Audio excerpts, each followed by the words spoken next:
The noon sun cooked Copperbrush Crossing until the air itself seemed to blister. Yet the crowd outside Leanwind Church ruin roared for blood as if the heat only sharpened their hunger. They dragged Naya Lenetah into the open, wrist-bound, chin lifted in a defiance that only made the mob howl louder. Dust streaked her cheekbones, and her dark eyes held the hard shine of someone who had survived too much to kneel now. Jonas Hartwell stood at the edge of the frenzy, a silent shape in a battered coat, his limp catching the light each time the wind shifted. When Buck Reeves shoved Naya forward and spat his price, Jonas didn't argue. He simply tossed a pouch of silver onto the crate that served as a stage. The crowd gasped. Naya froze. Buck grinned, showing the rot in his teeth.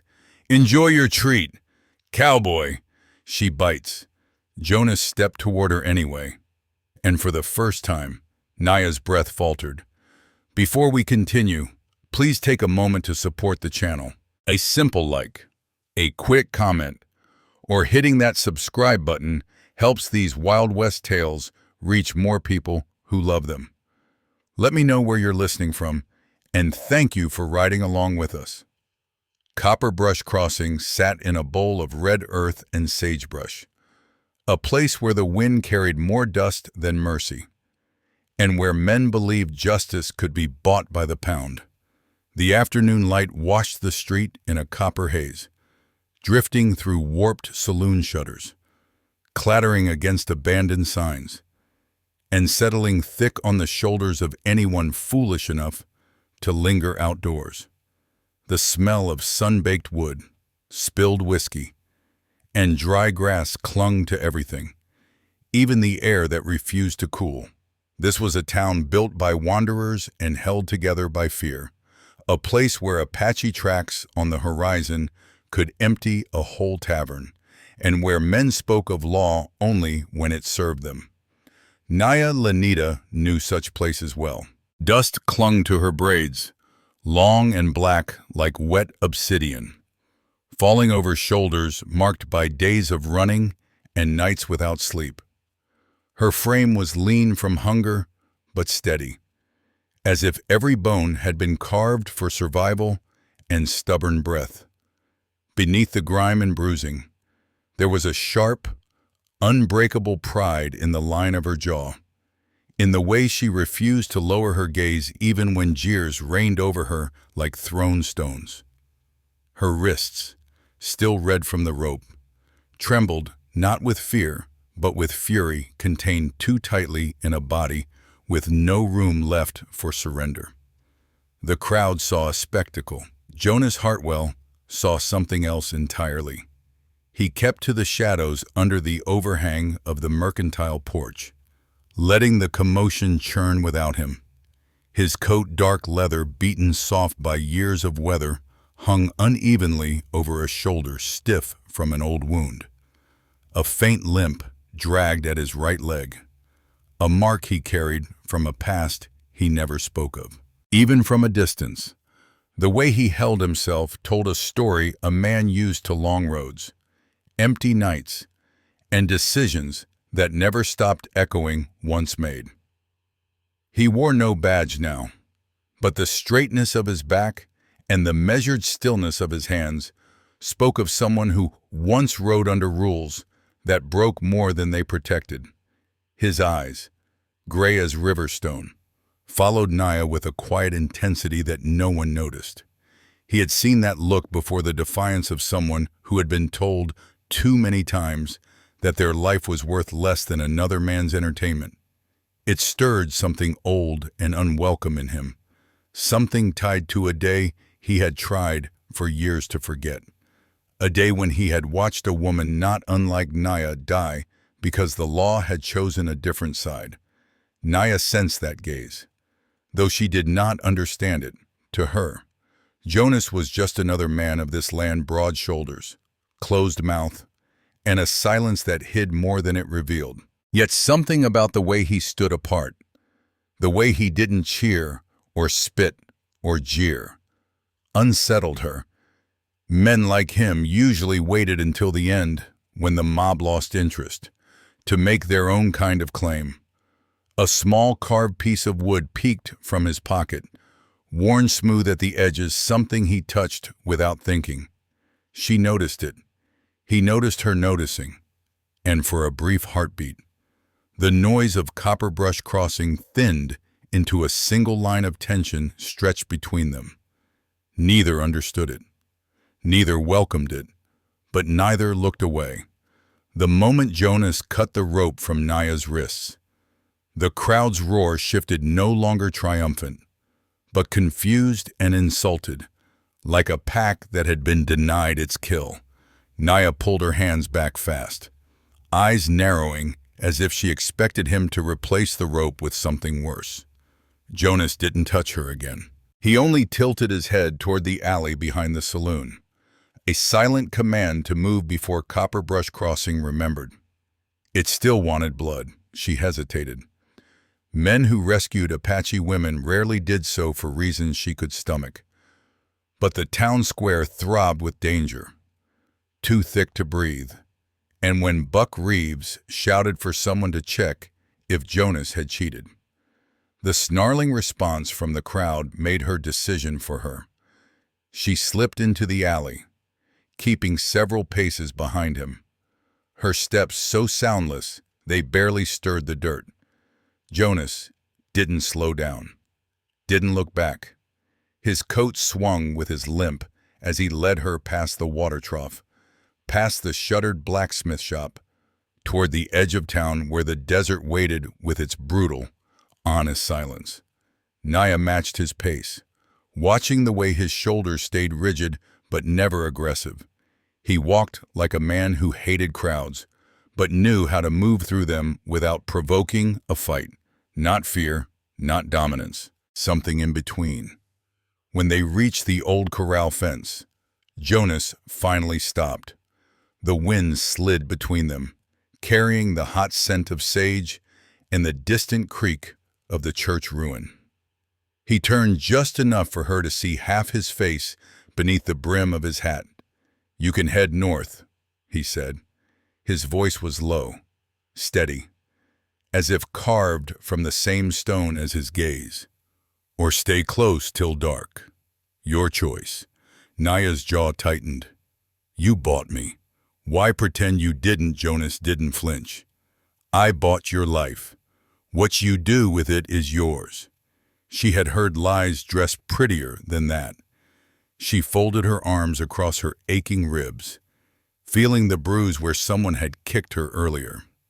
"Men don't pay silver for nothing." "Most don't," Jonas said. "But I'm not most." That wasn't reassurance. It was a warning. A complicated one. She studied him. The way he stood with weight shifted off his bad leg, the cautious set of his shoulders, the faint exhaustion in his eyes. He didn't leer, didn't ask her name, didn't inspect her like a purchase. It was as if freeing her had been the entire transaction, and now he was already stepping away from it. "Why do this?" she pressed, voice sharp enough to cut. Jonas looked past her toward Copperbrush Crossing, where the echoes of jeers still scraped through the wind. "Because they were going to kill you," he said. "And I couldn't let them." Why, she insisted. A beat, then another. Does it matter? It did, more than he could know. But Naya wasn't used to answers, nor to men who gave none. She didn't lower her arms, but the tightness in her spine eased just a fraction. Behind them, hoofbeats stirred faintly far away, but growing. Jonas's eyes snapped toward the sound. "We move," he said. He strode ahead again, heading toward Desert Mule Trail. This time, Naya followed, not because she had no choice, but because she understood that whatever chased them was worse than the silence between them. As they crossed the first ridge, Naya caught him touching the piece of carved wood in his pocket, his fingers curling around it like a memory too sharp to handle. She didn't ask. He wouldn't answer. But she stored the detail away, the way someone stores a spark in a land waiting for fire. Their steps fell into an uneasy rhythm, two strangers tied by circumstance, distance, and something neither dared name. Not yet. Night fell over Rattlespine Ridge like a curtain pulled quick and hard. The land turned black except for the faint silver wash of moonlight catching on the jagged spines of rock. Jonas pushed forward in silence, boots crunching softly, his limp more pronounced as the cold settled.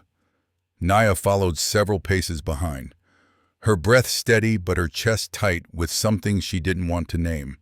She watched the way he placed each step carefully, scanning the shadows, listening for the smallest hint of pursuit. He never once looked back to check if she lagged, and that cut deeper than she expected. By the time they stopped near a crooked outcrop of stone, Naya's shoulders were burning. Jonas dropped his pack without a word, began clearing a space sheltered from the wind. She remained standing, arms folded, watching him with a bitterness she couldn't quite swallow. "You walk like you want to lose me," she said quietly. Jonas paused mid-motion, the flint in his hand catching moonlight. He turned his head slightly, but not fully.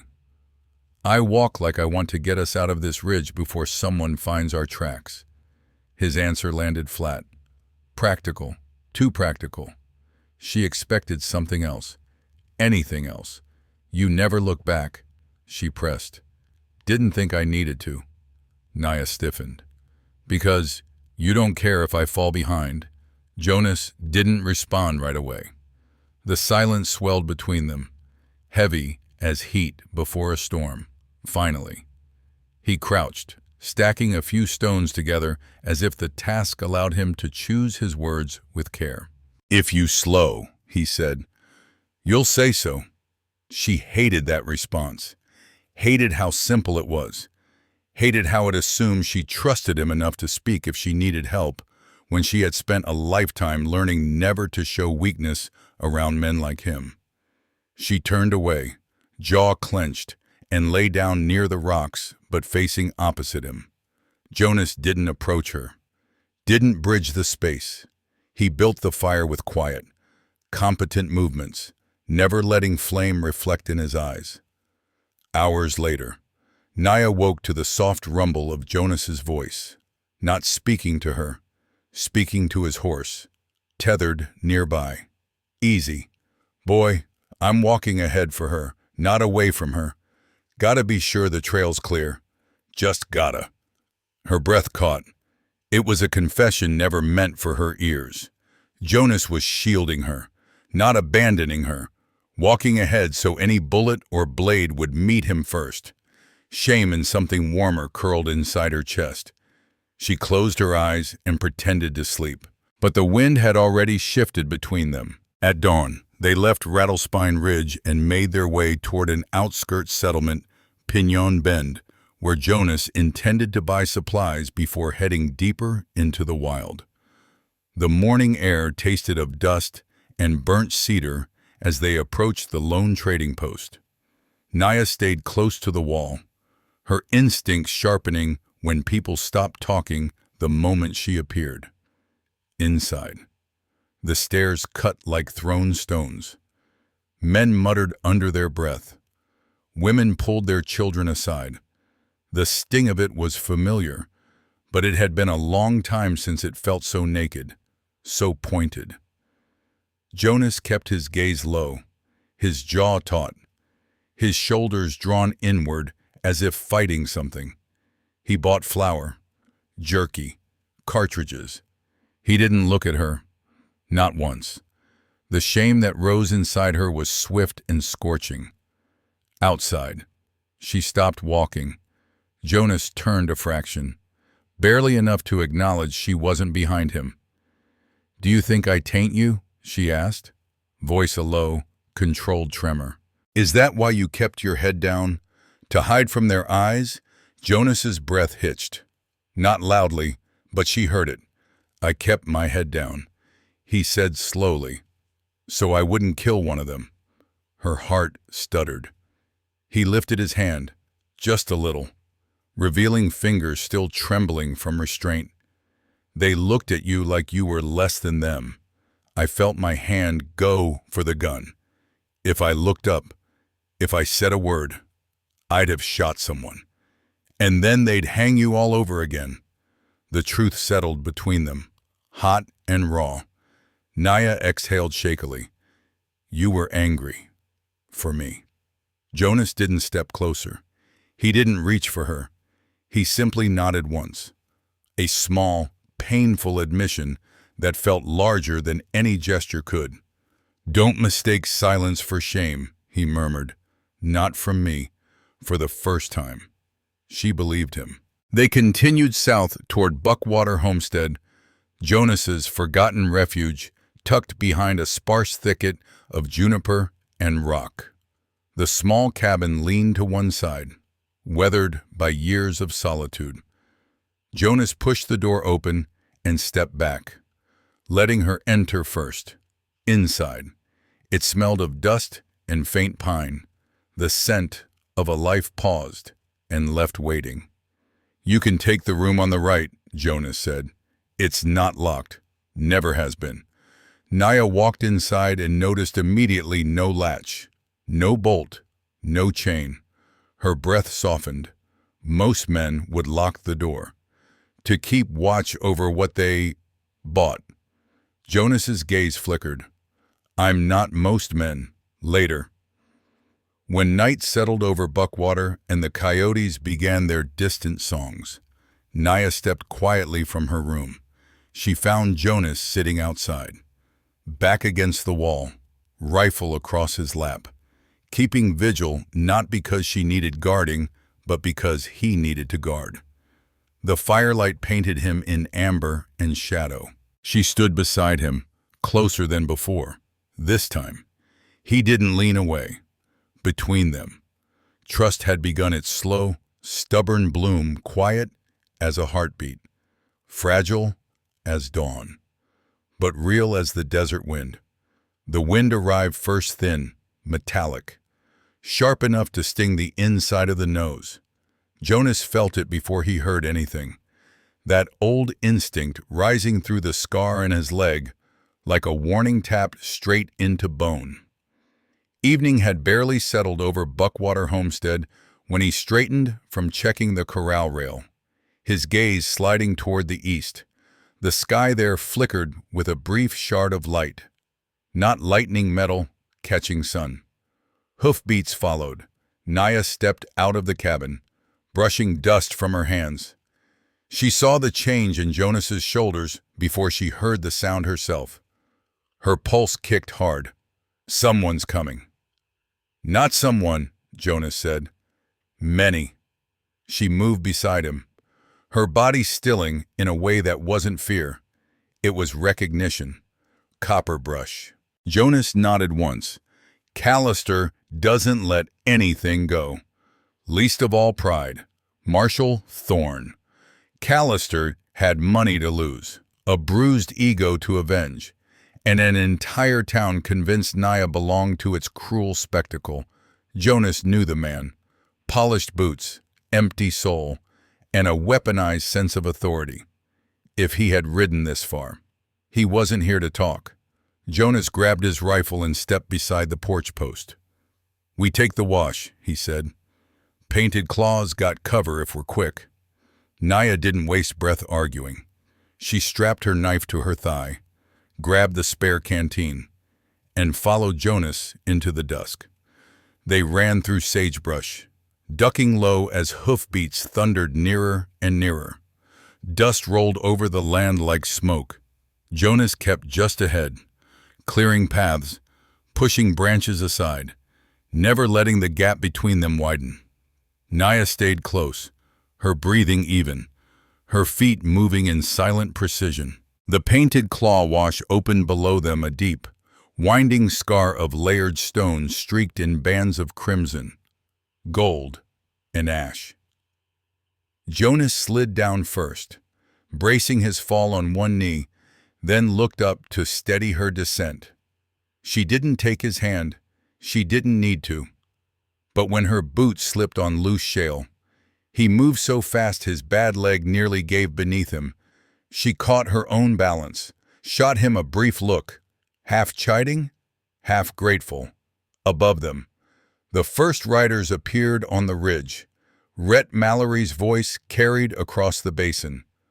"Hartwell, hand her over and maybe you keep that limp of yours instead of earning a second one." Jonas raised his rifle, sighted upward without firing. "Come down here," he called back, "and see how that works out for you." Mallory laughed. It was not a pleasant sound. Behind him, Conrad Vest pulled his bandana higher. Eyes narrowed, they had number 6 men at least, and the ridge gave them elevation. Jonas knew the odds. Naya knew them too. She stepped closer to him, fingers brushing the hilt of her knife. "If they want me, they'll have to come take me." Jonas's jaw tightened. "They're not taking you." The riders split, 2 peeling off left, 2 right, flanking with practiced ease. Dust rose behind them like the breath of some great animal. Jonas fired once, clean and deliberate, forcing them to veer off the slope. A bullet sparked against stone near his head in answer. He pulled Naya behind a jut of red rock. "This isn't like running through sagebrush anymore," he murmured. "This is a fight." Naya met his gaze. "Then we fight." There was no fear in her voice, only the fierce, quiet determination of someone who had survived too much to break now. Jonas felt something inside him lock into place, an old instinct.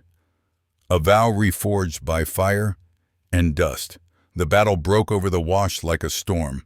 Shots rang out, ricocheting against layered stone. Jonas moved with surprising agility, compensating for his wounded leg by choosing angles where he could brace against rock. Naya stayed low, reading the terrain faster than he could, calling warnings, directing him silently with gestures. Twice she pushed him aside before a bullet kissed the edge of his coat. Mallory and Vest came down the slope, firing as they advanced. Jonas's rifle jammed. Naya dragged him behind another outcrop, her breath sharp but steady. She pulled her knife free. "Not yet," Jonas muttered. "Clearing the chamber. Save that for when they get close." "They're getting close," she said. Jonas risked a glance. Mallory was less than 30 yards away now, grinning beneath his dust mask. Vest moved to higher ground, lining up a shot meant to end this quickly. Jonas exhaled, steadying his aim. But before he could fire, Mallory spurred forward, sliding off his horse into the wash. The man landed hard, boots skidding on loose stone. Naya moved first. She was a blur of motion, knife flashing, body turning with controlled precision. Jonas fired at the riders on the ridge to keep them back, each shot knocking shards of painted rock into the air. Mallory lunged for Naya, swinging the butt of his pistol.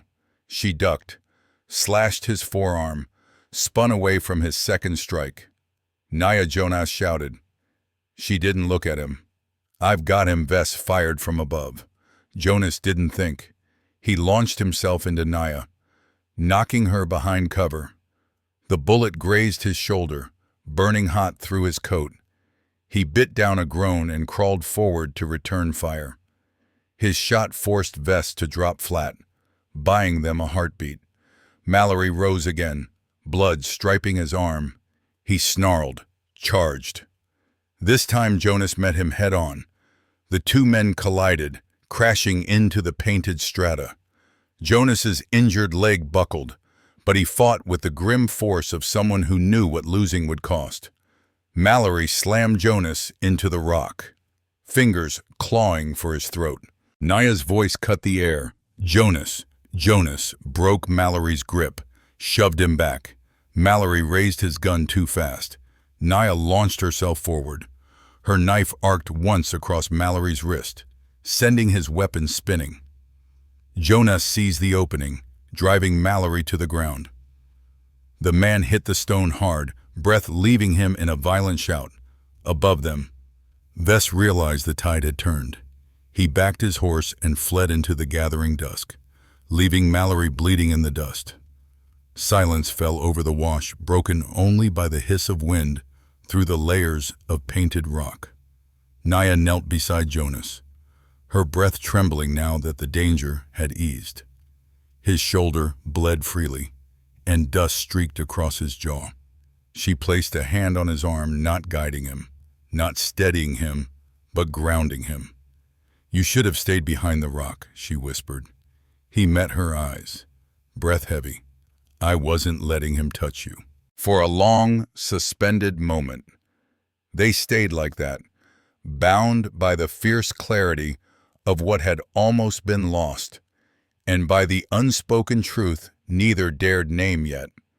The painted claw wash faded into soft blue as evening settled, the layered rock cooling beneath drifting shadows. Jonas leaned against the stone while Naya tore a strip from her own sleeve and pressed it to his bleeding shoulder. He hissed at the sting, but didn't pull away. Their breaths mingled in the narrow space between them, neither rushing to break the silence that had begun to feel less like distance and more like fragile understanding. "You lost a lot of blood," she said quietly. "I've lost more," Jonas answered, but his voice held no bravado, only weariness, and a hint of something softer when her fingers brushed his skin. When the bleeding slowed, she tied the cloth tight, her movements gentle, focused. Jonas studied her face in the fading light, the slight tremble in her jaw, the dust streaking her cheek, the steady determination in her eyes.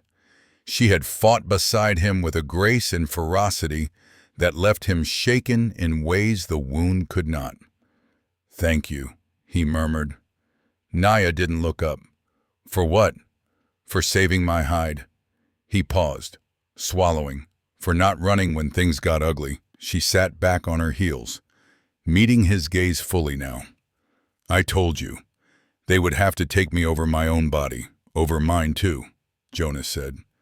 That hung between them heavy, real, unguarded.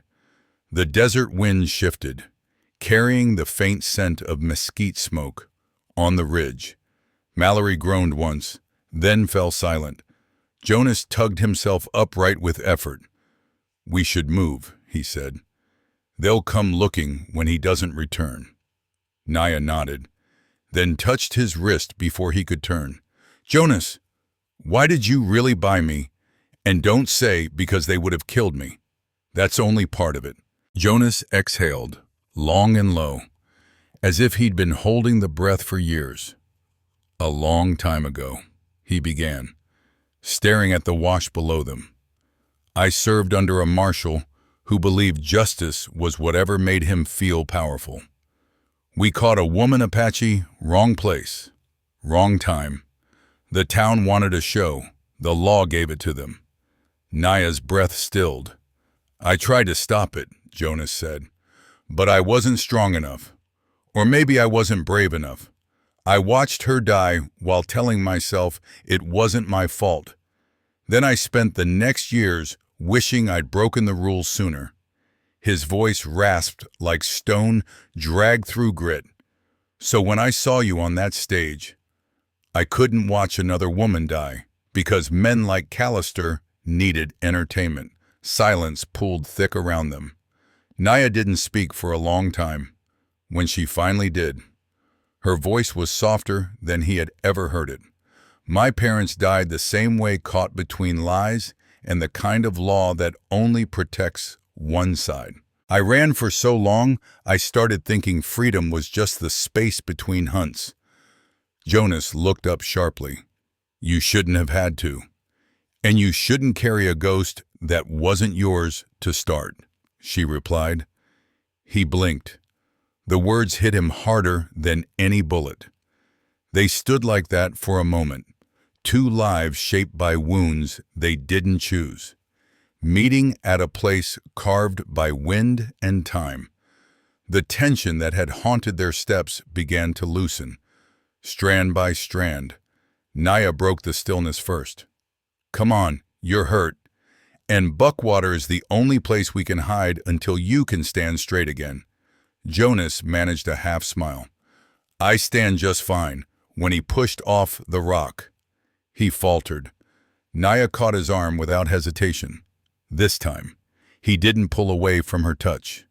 They walked slowly through the dusk toward Buckwater Homestead.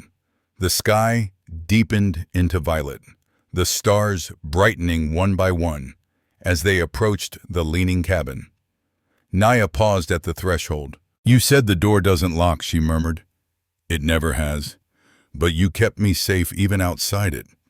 Her eyes softened. "That matters." Jonas swallowed hard. "You can go if you want, or you can stay. Either way, I won't close a door on you." Naya stepped past him into the cabin, turning back only long enough to say, "I'm tired of running." The words were not a promise, but they were the closest either of them had come.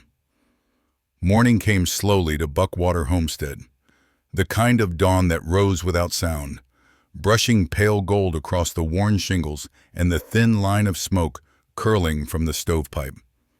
Jonas stepped onto the porch, arm bound tight under Naya's careful bandaging, and watched the first light spill over the distant slope of painted claw wash. The air was cool, carrying the faint sweetness of juniper, mingling with the scent of dust still clinging to their clothes. Behind him, the cabin creaked softly as Naya emerged. She walked with measured steps, not out of uncertainty, but out of something new, an unfamiliar gentleness. Her knife rested at her hip, but her hands were empty. She stopped beside him, close enough for their shoulders to almost touch. "Quiet morning," Jonas said. "Quiet feels different now," she answered. He glanced at her. She wasn't looking at the land. She was looking at the doorframe, specifically, at the way it remained open behind them, unlocked, unguarded.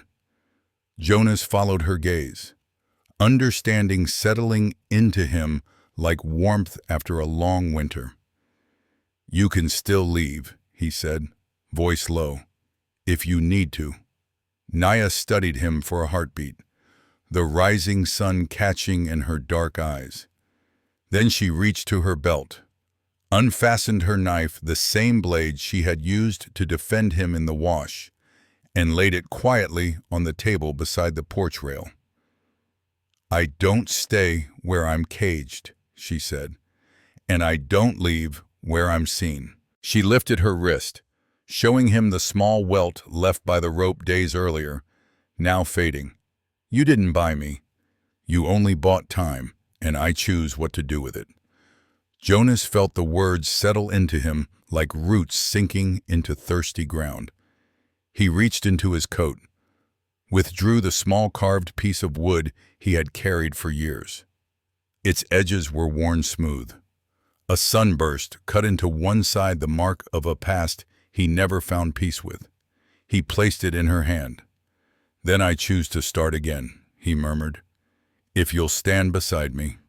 Naya closed her fingers around the carving, holding it as if it were something living. The wind swept through the hollow, stirring the sagebrush and carrying the scent of early sun-warmed earth. From the ridge, a lone bloom of desert aster bobbed in the breeze, pale petals trembling in the rising light, something fragile growing where nothing should.